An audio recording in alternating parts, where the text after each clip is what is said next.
Dear students, let us continue the discussion with the selection of subjects to the bioavailability studies. If it is okay, in the last video we have discussed what are the problems associated with the use of patients as subjects in bioavailability study, and also came to the conclusion that healthy subjects are more preferred when compared to the patients for bioavailability study. And if it is accepted that healthy volunteers should be used in the bioavailability studies, the next question that arises is, what is meant by healthy volunteers? Healthy volunteers means persons having overall good state of physical health. The physical health is ascertained by various vital signs like temperature, pulse, respiration, blood pressure, and laboratory tests on blood like RBC count, WBC count, hemoglobin, blood sugar, etc. Laboratory tests on urine like pH of the urine, albumin content of the urine, and sugar content of the urine, etc. And also by the liver function tests such as serum alkaline phosphatase, serum glutamic oxaloacetotransaminase, etc. Depending upon the type of drug product used in the study, certain tests may be included or excluded uh, to assess the physical to assess the state of physical health of these subject considered for the study. Apart from these, the age, sex, and body weight are also influences the blood level profile of the drug product. Because of this, they are also considered uh, while selecting a subject into the study.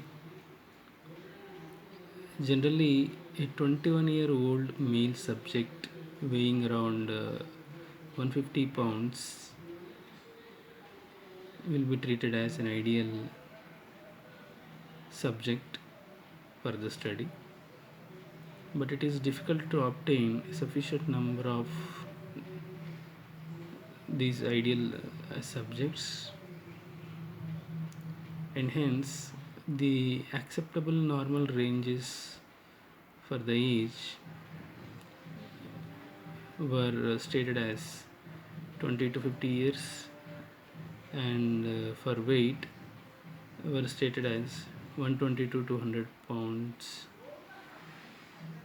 and males are preferred over females because uh, the various aspects of females like pregnancy, lactation, menopause, etc.,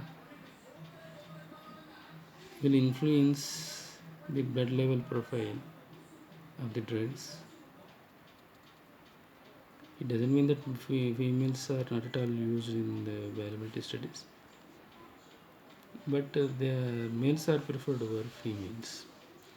If females are to be used, various aspects of females like pregnancy, lactation, menstrual cycle, menopause, all those things will be considered or will be taken into account while selecting them into the study.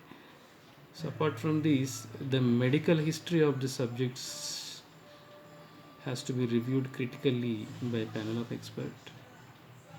Why medical history of the subject is important means, for example, a person who has undergone gastrectomy shows normal values of general screening tests, but he may not absorb certain drugs like normal volunteers because of the difference in the gastric pH.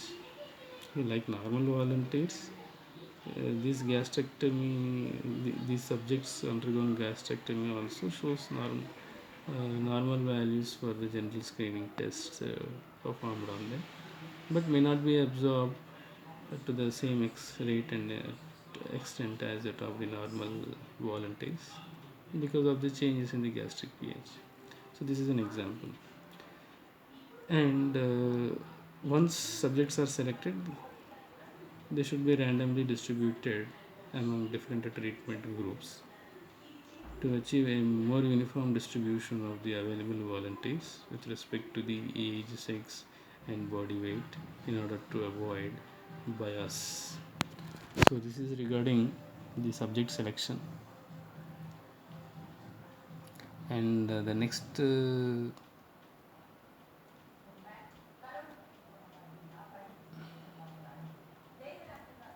parameter, the next important parameter is study conditions. Means conditions to be followed for conducting a study. The selected subjects should be maintained on a uniform diet, and none of them should have taken any drug at least 1 week prior to the study. Before the commencement of the study, it is necessary to define the study conditions such as fasting period before the administration, time period after which drug product administration, during which fasting is to be continued, and standard diet to be given after fasting, fluid intake and volume of fluid to be allowed, etc.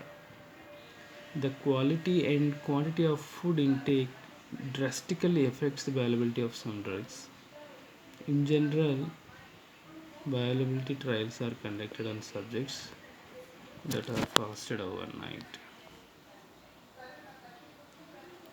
The next one is analysis of biological samples. Ideally, biological samples are collected as per the sampling procedure and have to be analyzed immediately after the study. But most of the times, the samples are stored for several days before they are subjected to chemical analysis. This the storage of biological samples is an important aspect in a bioavailability study. Why? Because during storage, the sample may undergo a chemical degradation, adsorption onto the walls of the container, etc. The analytical method used for estimation of the active ingredient responsible for therapeutic efficacy must be selective and sensitive. Non-specific analytical methods measuring a mixture of the unchanged drug and metabolites are less desirable even in well-controlled crossover studies. Drugs that undergo first pass effect exhibit different unchanged drug or metabolite ratio depending upon the rate of absorption. And if analytical method is used is non-specific, then the results of the study may not reveal the difference in therapeutic efficacy that exists between the drug products. Most of the manufacturers use the latest analytical techniques for analysis of the samples. There may be more than one selective and sensitive methods for analysis of the given chemical moiety.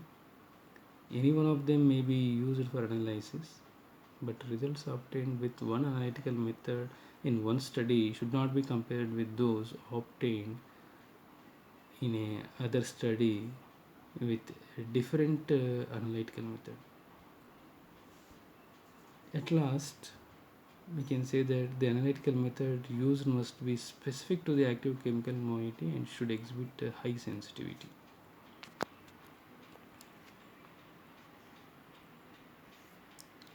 And coming to the estimation of drugs or metabolites in biological samples, since bioequivalence testing is based on the premise that equivalent blood levels produce equivalent pharmacological responses. It is obvious that one must be certain that equivalent components are measured in the biological fluids after administration of chemical equivalent products. The development of highly sensitive and specific instrumental techniques, coupled with advances in selective extraction and separation procedures, has enabled a residue analysis of drugs and their metabolites in biological fluids with a high degree of precision and accuracy. In most analytical problems, the final quantitative analytical step is the least difficult part of the entire procedure.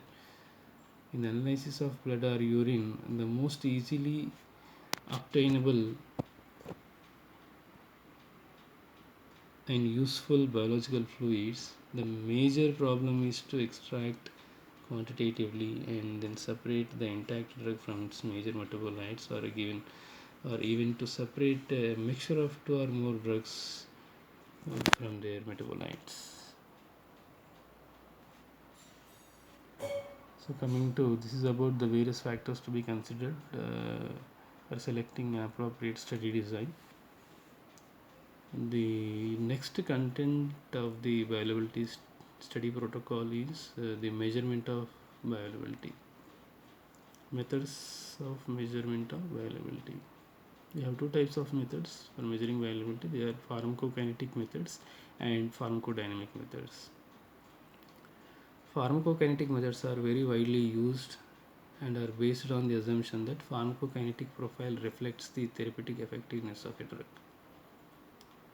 And these methods are also called as indirect methods.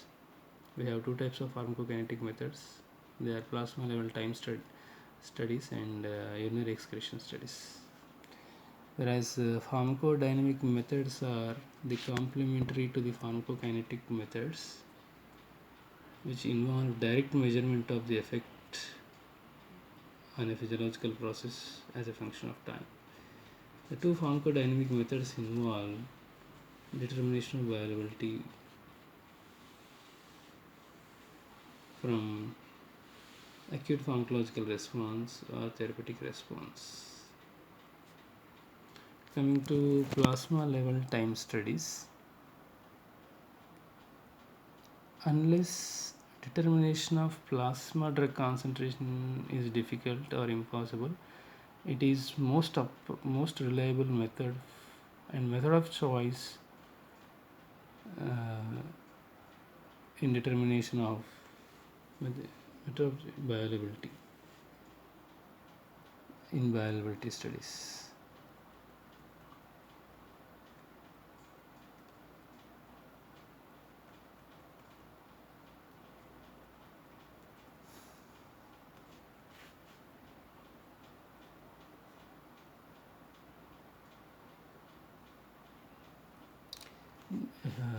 The three parameters of plasma level time studies which are to be considered important for determining bioavailability are Cmax, Tmax and AUC. You already know what are these things. We have already discussed many times. Cmax is peak plasma concentration that gives an indication whether drug is sufficiently absorbed systemically to provide a therapeutic response or not. It is a function of both rate and extent of drug absorption. Cmax will increase with increase in the dose as well as increase in the absorption rate, whereas Tmax is called as time for peak plasma concentration. It reduces as the rate of absorption increases. AUC stands for area under curve, which reflects the extent of drug absorption into systemic circulation. And we have the formulas for calculation of bioavailability from the data obtained from plasma level time studies. They are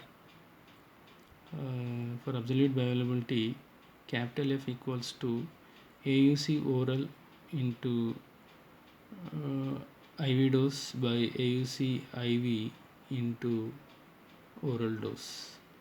Whereas the formula for relative bioavailability, FR equals to AUC of the test formulation into standard dose by AUC of the standard formulation into test dose.